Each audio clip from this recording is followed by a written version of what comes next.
And so I'm asking you, if you're going to go and take my property by force like that, how is that different than stealing from me? Well, because we have the legal authority to do so. Oh, you have the legal authority. What is?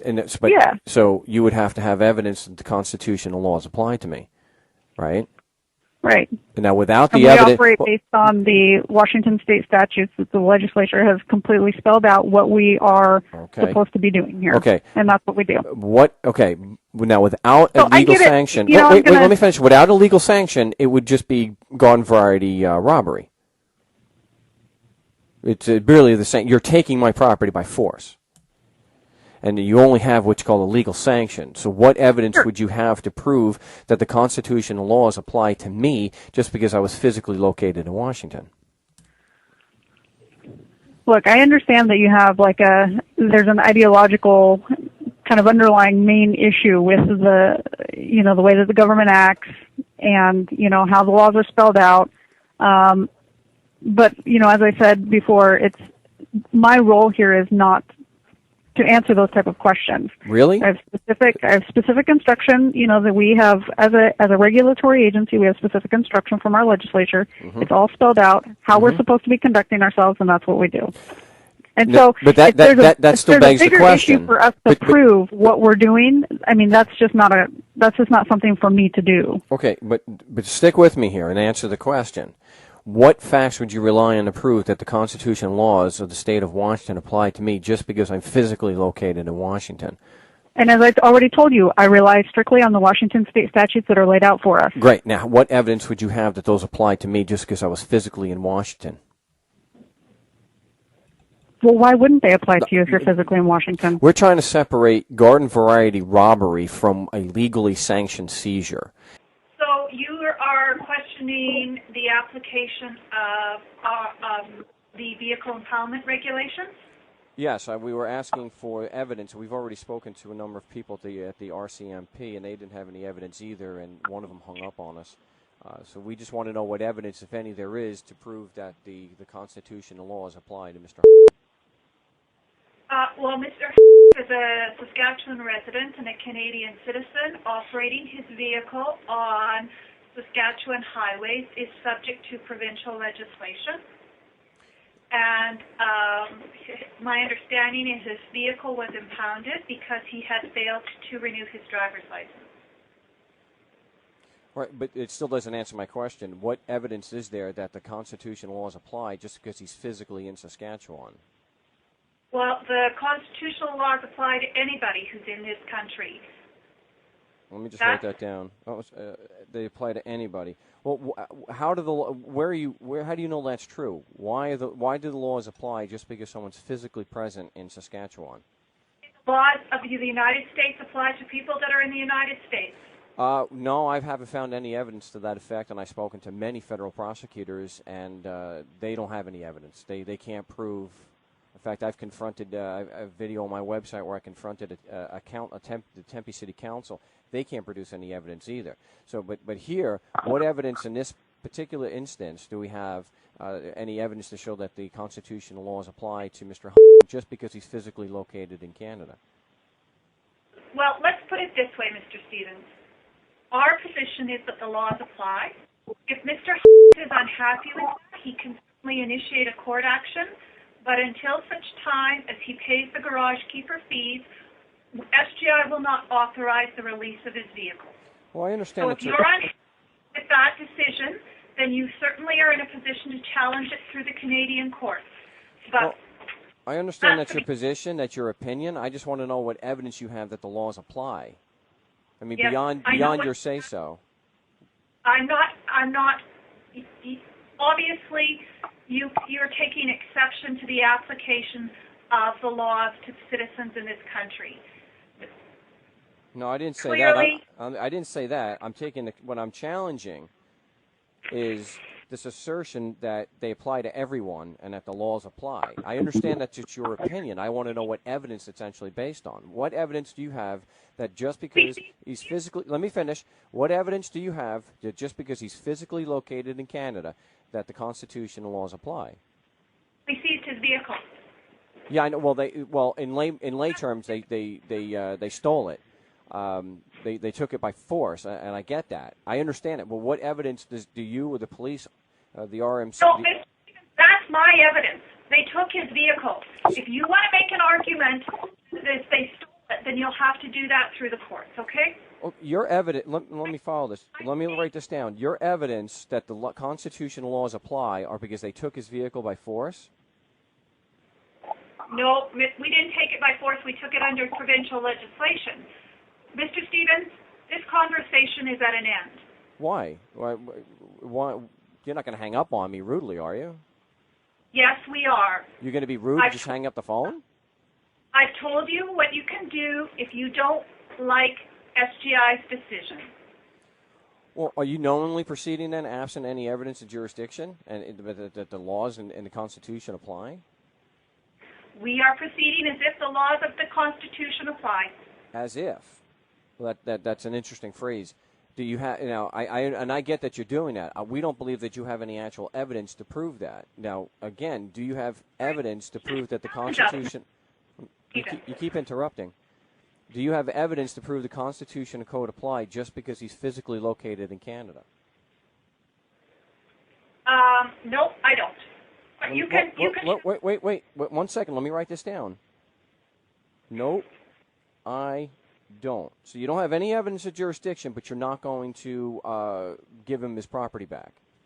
Correct. You believe you're acting in good faith still? Yep. So you have no evidence, you just said, nope, I don't. And you believe that acting without evidence of jurisdiction, you're still acting in good faith? Yep. Wow. Can I speak to your supervisor? Nope. No? Nope. Why not? You'll have to contact him yourself. He's not available. No. Yeah, no. Do you live in the state of Minnesota?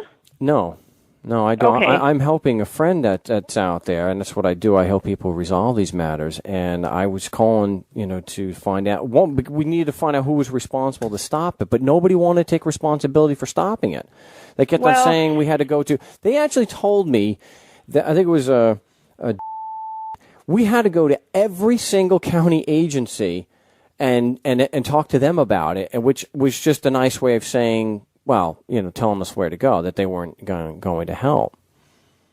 Well, what's the issue? So you're saying that the property and the assessment was overvalued? No, what we're saying is that there is no evidence to show that the Constitution and laws of the state of Minnesota actually apply to my client and his property. And nobody's been able to present any actual evidence. When we get the circular logic, we get the hostility. Okay. Yeah. Well, you're going to get that because, our courts don't recognize that argument, and we have processes and procedures that we have to operate under. So based on that, there's probably not going to be anyone at the county that can help you. Well, it's not an argument. It's an issue of fact. Either there's evidence to prove the Constitution and Code applies, or there isn't. That's not an argument. And you can take that position, but unfortunately, from the county's perspective and the state of Minnesota's perspective, the laws that we have do apply to the property, so there's nothing to discuss as far as that part of it goes. So, wait, let's talk about that. You said it was your perspective. Now, is there any actual evidence to back that up? I get that, and when you say the county's perspective, you're not talking about the land. I'm saying that to try to couch it nicely, but those sorts of arguments don't go anywhere, and we will not entertain them. And if you don't like that, they are correct that you would have to look at some sort of legal action that we would recognize and respond to. So with that being said, unless you are going to operate within the parameters of the procedures that the state of Minnesota has put into place, there is nothing that anyone at this county will be able to help you with or will respond to. So you won't respond to a question of evidence? Not in that manner, no. Not by you calling up and saying that there's no evidence and that sort of thing, no. I'm asking for the evidence. I don't believe that there is, so my question has been, what evidence do you rely on to prove that the Constitution and laws do apply? Well, at this point of the game, we don't have to respond to that sort of a question. Let me write that down. We don't Have to respond. Okay. Well, this is going nowhere, and I can see Oh, no, why it's going you got the somewhere. response. So I will We leave don't it have at to that. respond. And if you want to, institute any appropriate legal action that's recognized by the state of Minnesota, then we'll be happy to take care of you. Answer that's yes. Yeah. All right. I wanted to know what actual evidence do you have to show that the Constitution and laws of the state apply to me just because I'm physically in Scottsdale?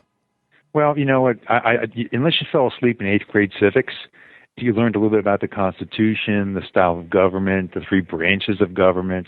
And so you may not want to believe that you have some responsibilities as an individual, as a citizen in the country, but you have some responsibilities to abide by the laws. Now, I will tell you, I have little interest in you and your activities at any given time unless you violate the law, which is you violate someone else's rights or you don't abide by the rules that the people that you elect to government create. And so, I don't walk around trying to express my jurisdiction over people as the police chief. Law-abiding citizens, as far as I'm concerned, they come and go as they please. It's a great country for that. You can decide to be whatever you want to be in life. It's a great country. But when you violate the law and the laws that are put together by the representatives that you elect, you're held accountable for that. Now, I'm not going to sit here and go through all the things that give me the responsibilities to do that. If you don't believe it, you can always test the system, but I wouldn't suggest it because you are required to abide by the law. That's basic 8th grade civics. You did go to school, right? Are you getting a kick out of insulting me? I'm just telling you, you're asking me what authority I have. I didn't ask you that. I don't having that conversation. Were you asleep? Were you asleep when I asked the question? I asked you a simple, straightforward question. Right. Here's where we're going, Mr. Stevens. I have no interest in circular argument. I have no interest in your political positions. I don't have any interest in debating with you. I'm not calling it a debate with you. I asked you a question of evidence, and instead of answering the question, you insulted me. I'm not providing you any evidence that you're asking for. This conversation is an unnecessary conversation. As a journalist, if you are a journalist, you come to the table. Another insult.